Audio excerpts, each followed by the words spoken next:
November 2nd, 1912.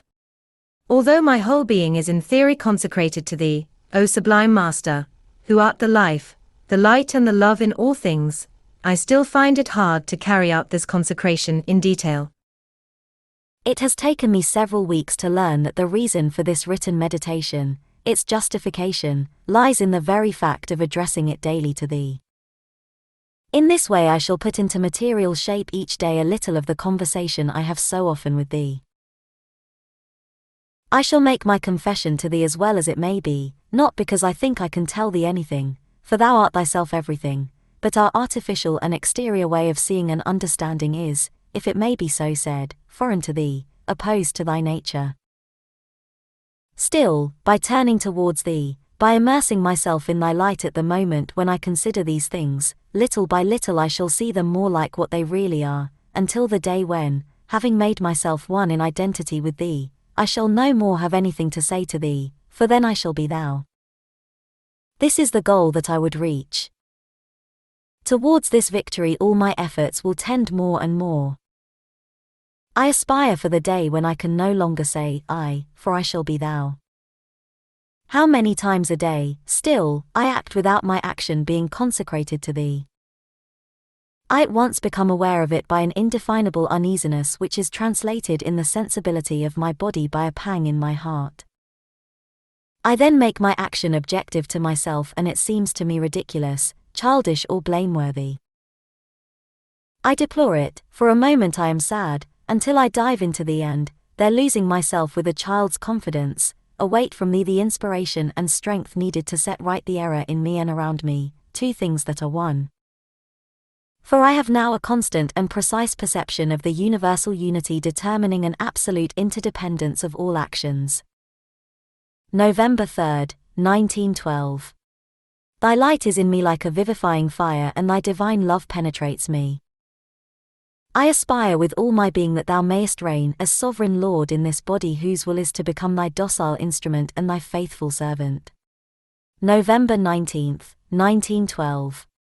I said yesterday to that Englishman who is seeking for thee with so sincere a desire, that I had definitively found thee, that the union was constant. Such is indeed the state of which I am conscious. All my thoughts go towards thee, all my acts are consecrated to thee. Thy presence is for me an absolute, immutable, invariable fact, and thy peace dwells constantly in my heart. Yet I know that this state of union is poor and precarious compared with that which it will become possible for me to realize tomorrow, and I am as yet far, no doubt very far, from that identification in which I shall totally lose the notion of the I, of that I which I still use in order to express myself, but which is each time a constraint, like a term unfit to express the thought that is seeking for expression. It seems to me indispensable for human communication, but all depends on what this I manifests. And how many times already, when I pronounce it, it is thou who speakest in me, for I have lost the sense of separativity. But all this is still in embryo and will continue to grow towards perfection. What an appeasing assurance there is in this serene confidence in thy all-might. Thou art all, everywhere, and in all, and this body which acts is thy own body, just as is the visible universe in its entirety. It is thou who breathest, thinkest and lovest in this substance which, being thyself, desires to be thy willing servant. November 26th, 1912. What a hymn of thanksgiving should I not be raising at each moment unto thee! Everywhere and in everything around me thou revealest thyself and in me thy will and consciousness express themselves always more and more clearly, even to the point of my having almost entirely lost the gross illusion of me and mine. If a few shadows, a few flaws can be seen in the great light which manifests thee, how shall they bear for long the marvelous brightness of thy resplendent love? This morning, the consciousness that I had of the way thou art fashioning this being which was I can be roughly represented by a great diamond cut with regular geometrical facets, a diamond in its cohesion, firmness, pure limpidity, transparency, but a brilliant and radiant flame in its intense ever-progressive life. But it was something more, something better than all that. For nearly all sensation inner and outer was exceeded, and that image only presented itself to my mind as I returned to conscious contact with the outer world. It is thou that makest the experience fertile, thou who renderest life progressive, thou who compellest the darkness to vanish in an instant before the light, thou who givest to love all its power, thou who everywhere raisest up matter in this ardent and wonderful aspiration, in this sublime thirst for eternity. Thou everywhere and always. Nothing but thou in the essence and in the manifestation. O shadow and illusion, dissolve. O suffering, fade and disappear. Lord Supreme, art thou not there? November 28, 1912. The outer life, the activity of each day and each instant, is it not the indispensable complement of our hours of meditation and contemplation? And is not the proportion of time given to each the exact image of the proportion which exists between the amount of effort to be made for the preparation and realization? For meditation, contemplation, union is the result obtained, the flower that blooms. The daily activity is the anvil on which all the elements must pass and repass in order to be purified, refined, made supple and ripe for the illumination which contemplation gives to them. All these elements must be thus passed one after the other through the crucible before outer activity becomes needless for the integral development. Then is this activity turned into the means to manifest thee so as to awaken the other centers of consciousness to the same dual work of the forge and the illumination. Therefore are pride and satisfaction with oneself the worst of all obstacles. Very modestly we must take advantage of all the minute opportunities offered to knead and purify some of the innumerable elements, to make them supple, to make them impersonal, to teach them forgetfulness of self and abnegation and devotion and kindness and gentleness. And when all these modes of being have become habitual to them, then are they ready to participate in the contemplation, and to identify themselves with thee in the supreme concentration. That is why it seems to me that the work must be long and slow even for the best, and that striking conversions cannot be integral. They change the orientation of the being, they put it definitively on the straight path. But truly to attain the goal, none can escape the need of innumerable experiences of every kind and every instant. O Supreme Master, who shinest in my being and each thing, let thy light be manifest and the reign of thy peace come for all. December 2nd, 1912. So long as one element of the being, one movement of the thought is still subjected to outside influences, not solely under thine, it cannot be said that the true union is realized. There is still the horrible mixture without order and light, for that element, that movement is a world of disorder and darkness, as is the entire earth in the material world, as is the material world in the entire universe. December 3rd, 1912. Last night I had the experience of the effectivity of confident surrender to thy guidance.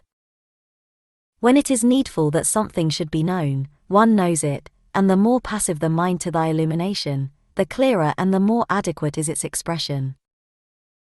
I listened to thee as thou spokest in me, and I would have liked to write down what thou saidst, so that the formula in all its precision might not be lost, for now I should not be able to repeat what was said. Then I thought that this care for conservation was again an insulting lack of confidence towards thee, for thou canst make of me all that I need to be, and in the measure in which my attitude allows thee to act on me and in me, thy omnipotence has no limits. To know that at each instant what must be surely is, as perfectly as is possible, for all those who know how to see thee in everything and everywhere.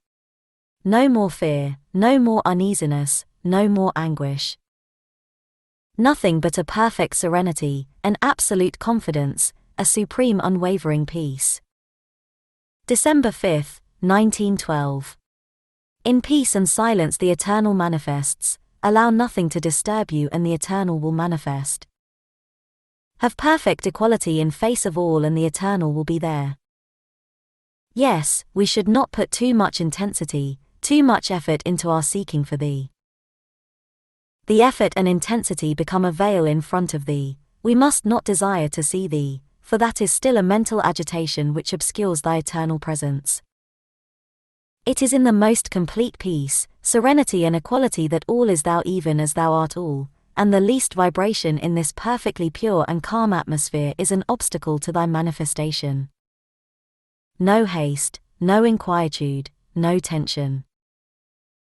Thou, nothing but thou, without any analysis or any objectivizing, and thou art there without a possible doubt, for all becomes a holy peace and a sacred silence.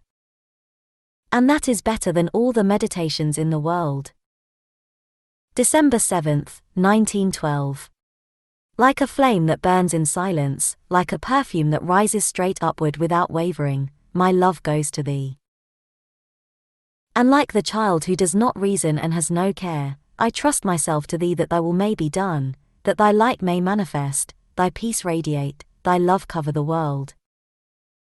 When thou wiliest I shall be in thee, thyself, and there shall be no more any distinction.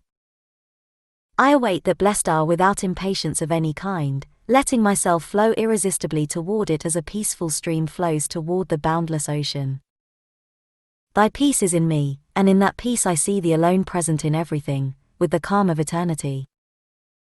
December 10th, 1912. O Supreme Master, Eternal Teacher, it has been once more granted me to verify the unequaled effectivity of a full confidence in thy leading.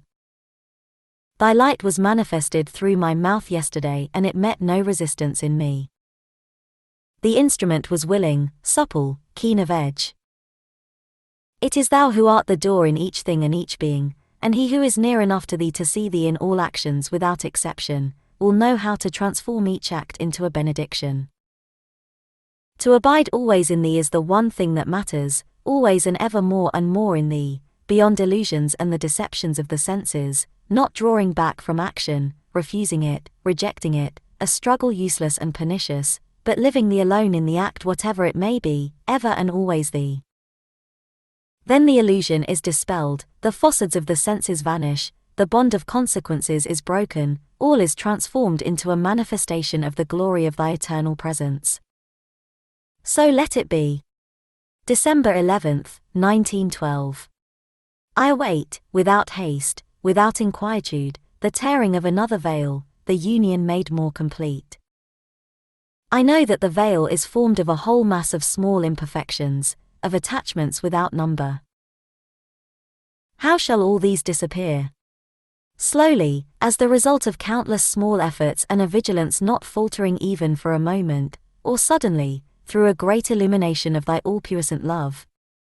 I know not, I do not even put to myself the question.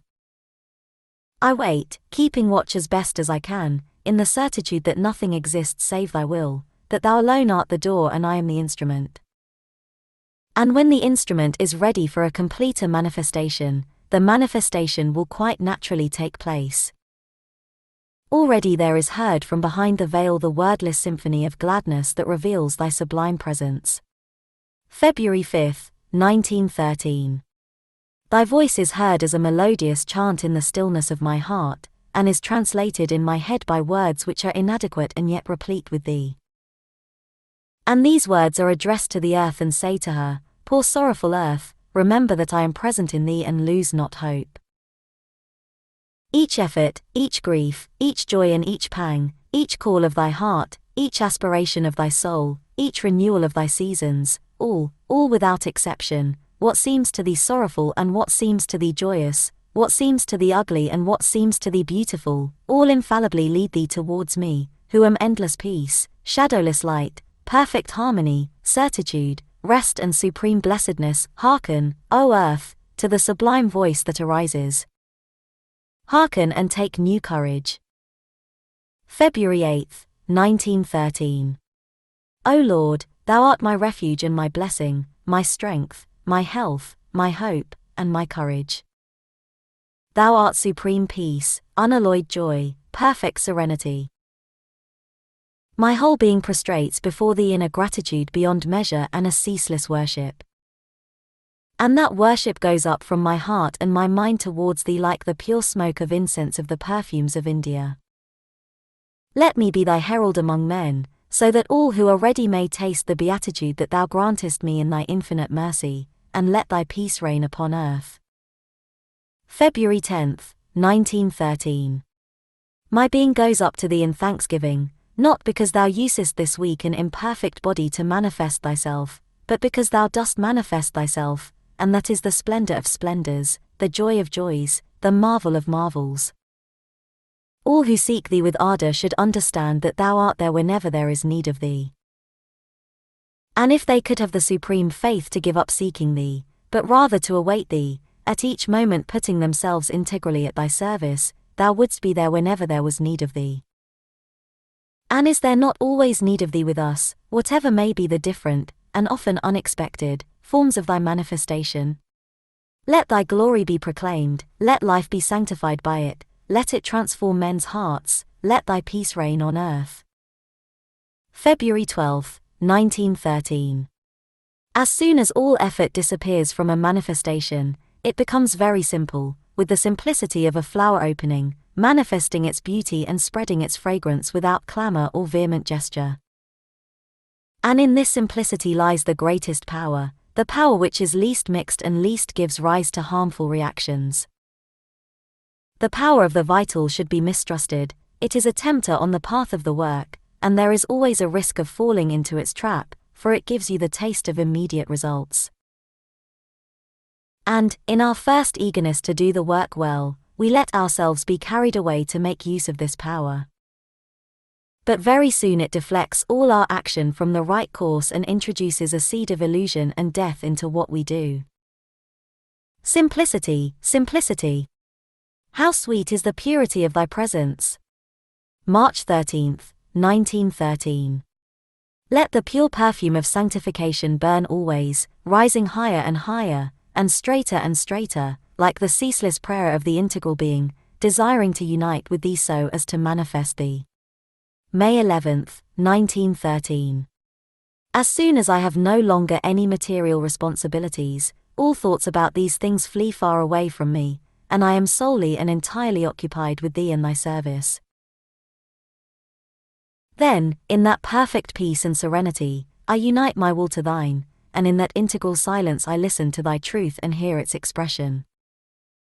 It is by becoming conscious of thy will and identifying ours with thine that there is found the secret of true liberty and all-puissance, the secret of the regeneration of forces and the transfiguration of the being. To be constantly and integrally at one with thee is to have the assurance that we shall overcome every obstacle and triumph over all difficulties, both within and without. O Lord, Lord, a boundless joy fills my heart, songs of gladness surge through my head in marvelous waves, and in the full confidence of thy certain triumph, I find a sovereign peace and an invincible power. Thou fillest my being, thou animatest it, thou settest in motion its hidden springs, thou illuminest its understanding, thou intensifiest its life, thou increasest tenfold its love. And I no longer know whether the universe is I or I the universe, whether thou art in me or I am in thee. Thou alone art and all is thou. And the streams of thy infinite grace fill and overflow the world. Sing, O lands, sing, O peoples, sing, O men, the divine harmony is there. June 15, 1913. Even he who might have arrived at perfect contemplation in silence and solitude, could only have done so by extracting himself from his body, by making an abstraction of himself. And thus the substance of which the body is constituted would remain as impure, as imperfect as before, since he would have abandoned it to itself. By a misguided mysticism, by the attraction of superphysical splendors, by the egoistic desire of being united with thee for his personal satisfaction, he would have turned his back upon the reason of his earthly existence, he would have refused coward-like to accomplish his mission to redeem and purify matter. To know that a part of our being is perfectly pure, to commune with that purity, to be identified with it, can be useful only if we subsequently utilize this knowledge for hastening the earthly transfiguration, for accomplishing thy sublime work. June 17, 1913. Grant, O Lord, that I may be like a fire that illumines and warms, like a fountain that takes away thirst, like a tree that shelters and protects. Men are so unhappy, so ignorant, they need so much to be helped. My confidence in thee, my inner certitude grow from day to day. And from day to day also I feel thy love more living in my heart, thy light at once brighter and more soft. And more I fail to make a distinction between thy work and my life, between my personality and the whole earth. Lord, Lord, thy splendor is infinite, thy truth is marvelous. And thy all-powerful love will save the world. June 18, 1913. To turn towards thee, unite with thee, live in thee and for thee, is supreme happiness, unmixed joy, immutable peace. It is to breathe infinity, to soar in eternity, no longer feel one's limits, escape from time and space. Why do men flee from these boons as though they fear them? What a strange thing is ignorance, that source of all suffering. How miserable that obscurity which keeps men away from the very thing which would bring them happiness and subjects them to this painful school of ordinary existence fashioned entirely from struggle and suffering. June 27, 1913. Thy voice is so modest, impartial, sublime in its patience and its mercy that it does not make itself heard with any authority, any potency of will. It is like a cool, soft and pure breeze. It is like a crystalline murmur that imparts a note of harmony to a discordant concert. Only for him who knows how to listen to that note, how to breathe that breeze, it contains such a treasure of beauty and such a perfume of pure serenity and noble grandeur, that all extravagant illusions vanish or are transformed into a joyful acceptance of the marvelous truth that has been glimpsed. July 21, 1913. Yet what patience is needed! How imperceptible the stages of progress! Oh! How I call thee from the very depths of my heart, true light, sublime love, divine Master who art the source of our light and of our living, our guide and our protector, the soul of our soul and the life of our life, the reason of our being, the supreme knowledge, the immutable peace. July 23, 1913. O Lord, O inconceivable splendor, may thy beauty overflow the earth, may thy love be kindled in all hearts and the reign of thy peace be upon all.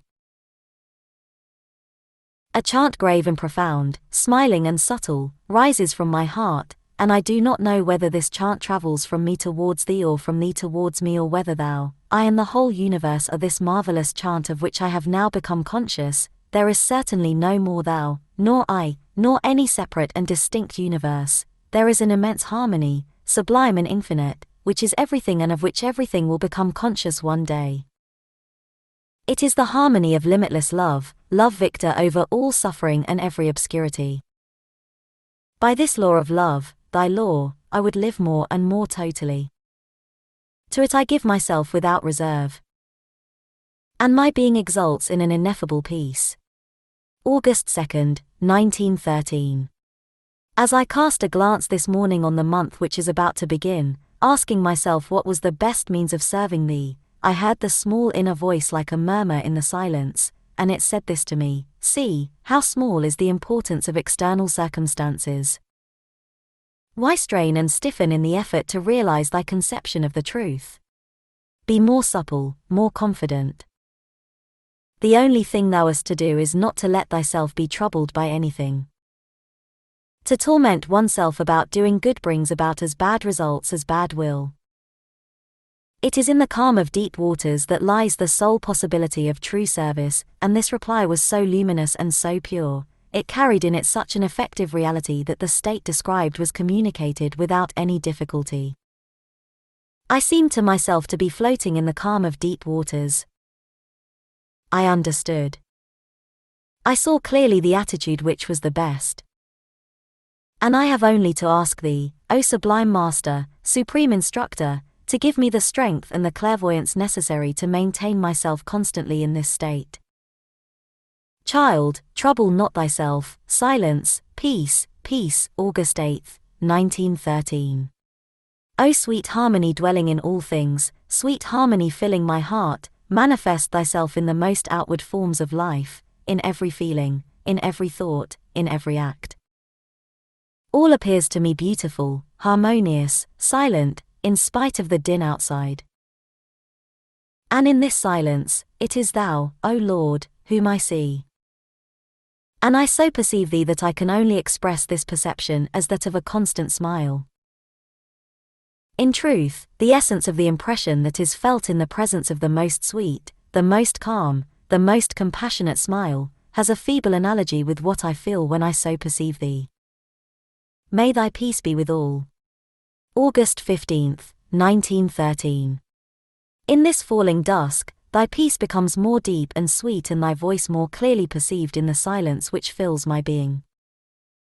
O Divine Master, for thee is our life, our thought, our love, all our being. Take back possession of thy own. For thou art ourselves in our real being. August 16th, 1913. O love, divine love, thou fillest my being and overflowest to every side. I am thyself and thou art I, and I see thee in every being, in everything, from the slightest passing breeze to the radiant sun that illumines us and is thy symbol. O thou whom I cannot understand, in the silence of the purest devotion I adore thee. August 17th, 1913. O Lord, Master of our life, let us soar up high, very high, far above all care of the preservation of the body. Nothing can be more humiliating, nothing more depressing than these thoughts turned always towards the preservation of the body, this preoccupation with health, with our subsistence, with the framework of our life. How trivial are these things, a thin smoke dissolved by a simple breath, vanishing like mirage before a single thought turned towards thee. Liberate those who live in this slavery, even as those who live in slavery to their passions. These obstacles on the path that leads towards thee are at once terrible and puerile. Terrible to those who are still subjected to them, puerile to one who has passed beyond them. How inexpressible is the utter sense of relief, the delicious lightness we feel when we are disembarrassed of all this anxious care for ourselves, for our life, for our health, for our satisfactions and even for our progress. This relief, this liberation thou hast granted to me, O Divine Master, life of my life. Light of my light, thou who ever teachest me the lesson of love and hast made me know the reason of my existence. It is thou who livest in me and thou alone. And why should I be preoccupied with myself and what may happen to me? Without thee the dust constituting this body which is striving to manifest thee, would be dispersed shapeless and inconscient.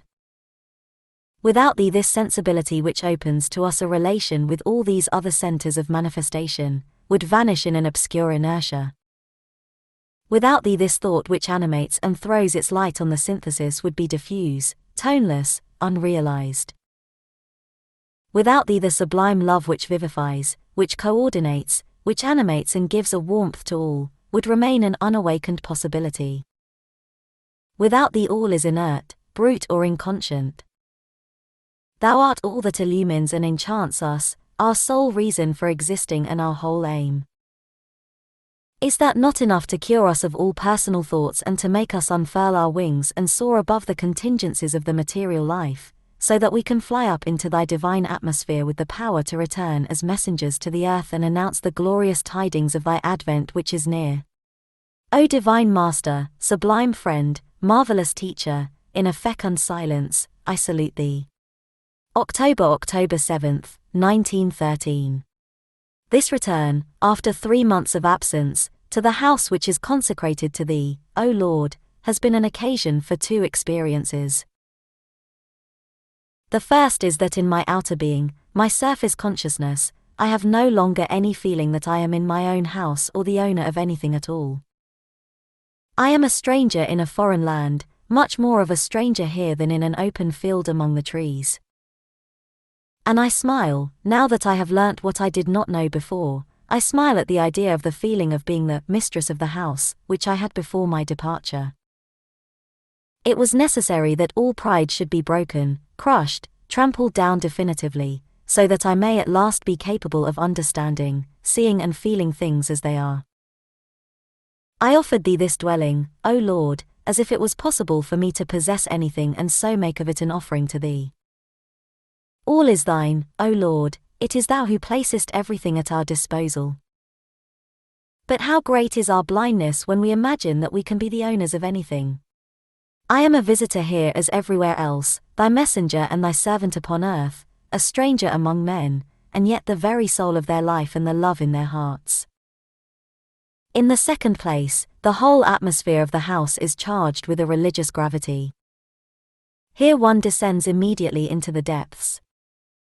Meditation is more gathered in and more serious. Dispersion disappears and gives place to concentration.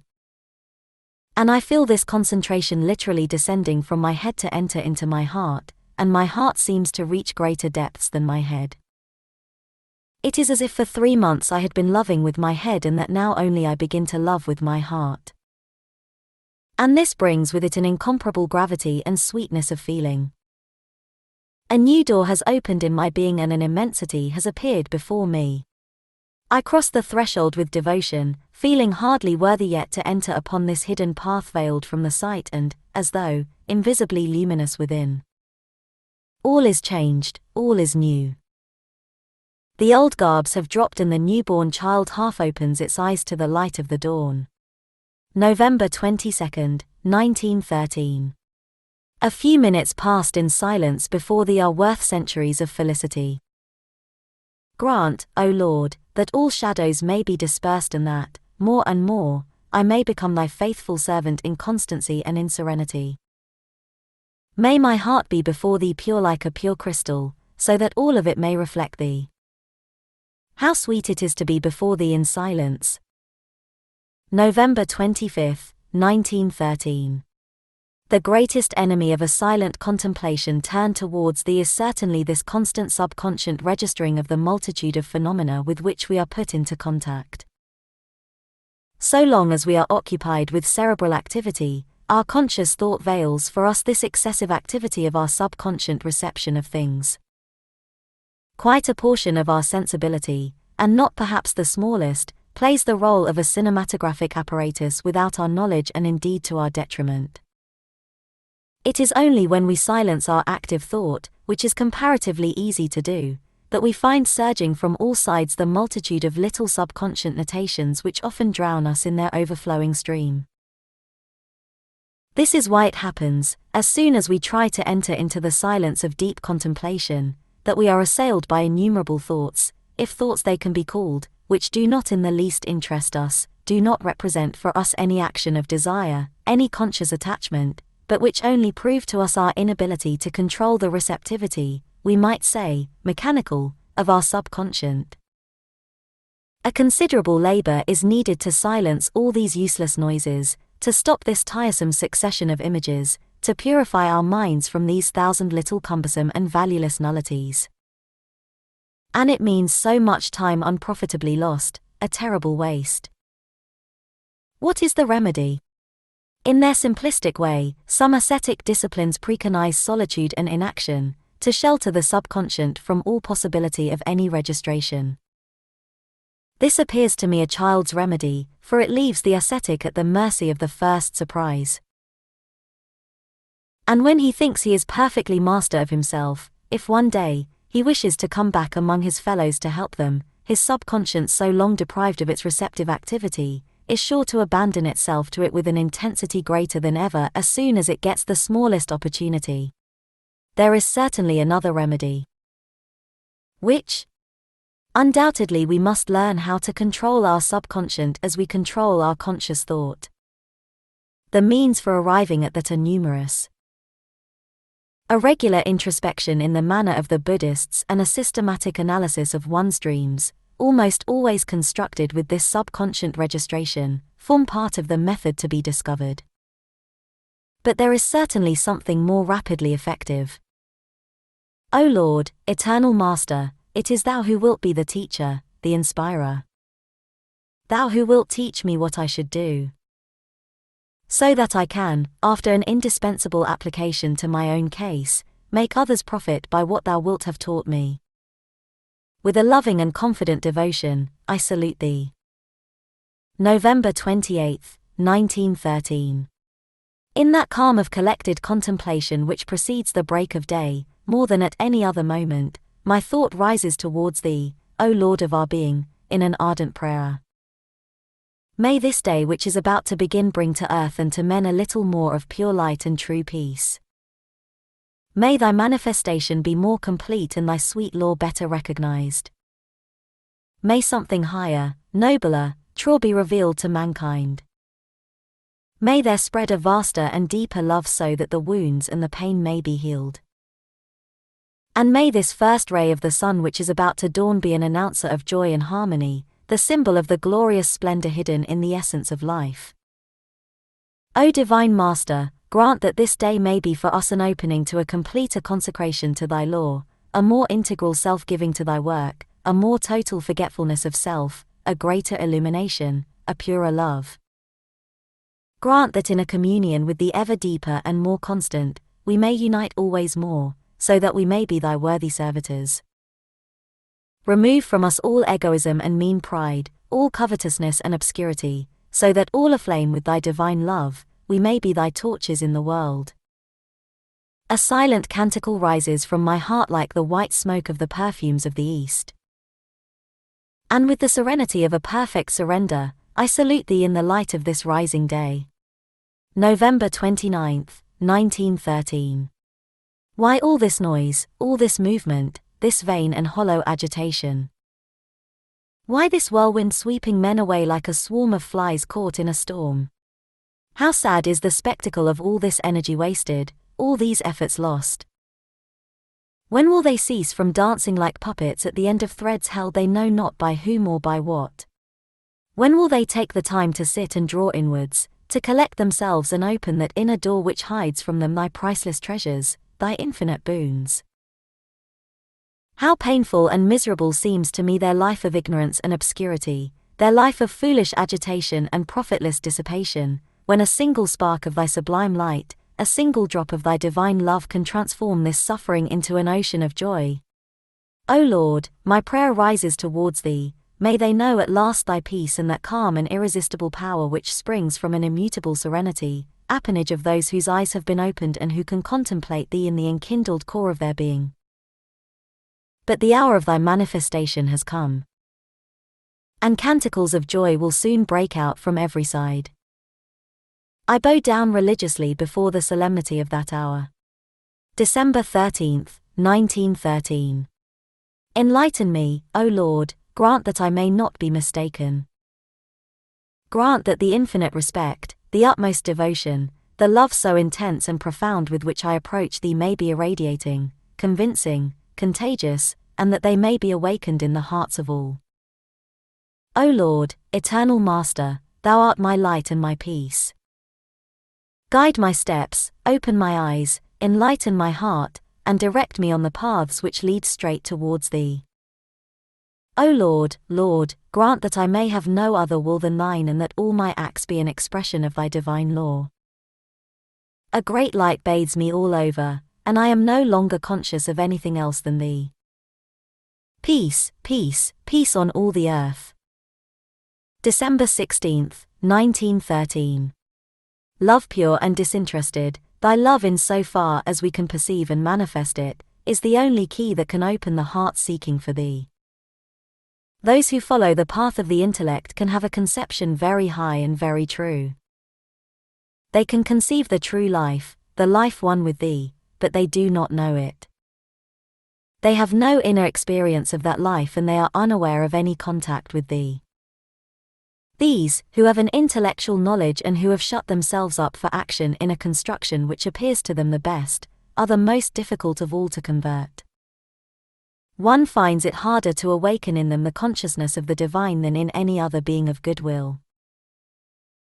It is love alone that can accomplish this miracle, for love opens all doors, pierces through all walls, crosses beyond all obstacles.